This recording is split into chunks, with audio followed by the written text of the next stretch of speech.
नमस्कार दोस्तों, जय श्री कृष्णा, राधे राधे। जैसा कि आप सभी जानते हैं कि हमने हमारे लास्ट ब्लॉग में 84 कोस यात्रा पार्ट 1 में मथुरा के दर्शन किए। मथुरा में यमुना नदी के दर्शन किए और विभिन्न विभिन्न मंदिरों के दर्शन किए और उसके बाद हम नेक्स्ट जाने वाले थे गोकुल। तो अब इस ब्लॉग में हम गोकुल आएंगे। गोकुल मथुरा जिले में यमुना नदी के किनारे बसा हुआ गांव है, जहां पर वासुदेव जी छोटे से कृष्ण को जब उनका जन्म हुआ लेकर आए थे गोकुल में और माँ यशोदा के पास छोड़कर उनको चले गए थे। तो यह वही गोकुल है और यह वह घाट है जिस घाट पर से वासुदेव जी कृष्ण को लेकर गोकुल में पधारे थे और फिर माता यशोदा के पास कृष्ण जी को रखा था। तो गोकुल में काफ़ी सारे स्थान हैं, जैसे नंद भवन है, 84 खंबा मंदिर है, द्वारका नाथ मंदिर है और बहुत सारे यमुना नदी के घाट हैं। तो सबसे पहले हम चलते हैं यमुना नदी के घाट पर। यमुना नदी के वहाँ पर ठुकरानी घाट है, यमुना घाट है, ब्रह्मांड घाट है। तो ब्रह्मांड घाट पर मान्यता है कि यही वह स्थान है जहाँ बाल कृष्ण ने मिट्टी खाई थी और जब माता यशोदा ने उनसे मुँह खोलने को कहा तो उनके मुख में पूरा ब्रह्मांड दिखाई दिया। यमुना जी के किनारे स्थित यह घाट बहुत ही पवित्र माना जाता है।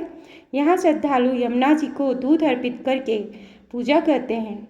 हमने भी यमुना मैया के दर्शन किए, उनको दूध अर्पित किया, उनकी पूजा की, पुष्प अर्पित किए और यहाँ की शांत और आध्यात्मिक वातावरण को महसूस किया।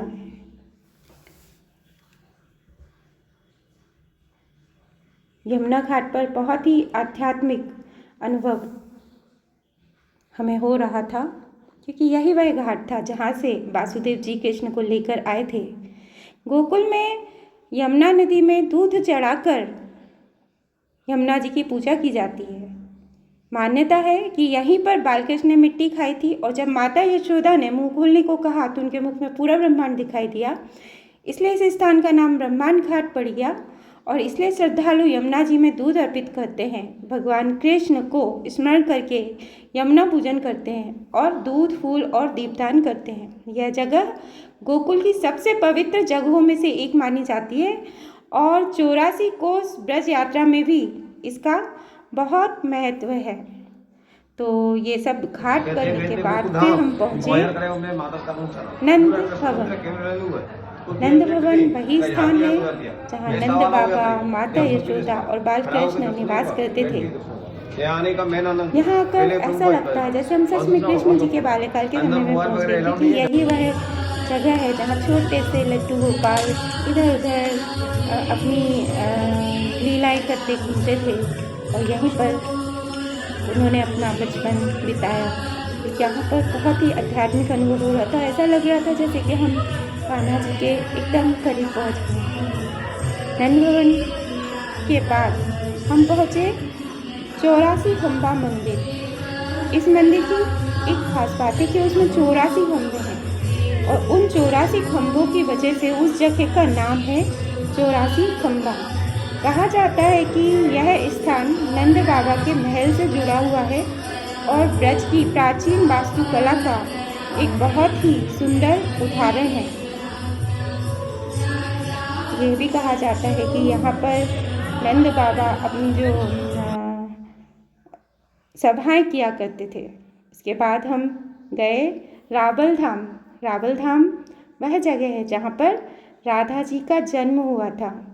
राधा जी ने यहीं पर प्रकट हुई थी, तो हम उनके मंदिर गए, राधा जी के रावल धाम में, जहाँ उनकी जन्मस्थली है।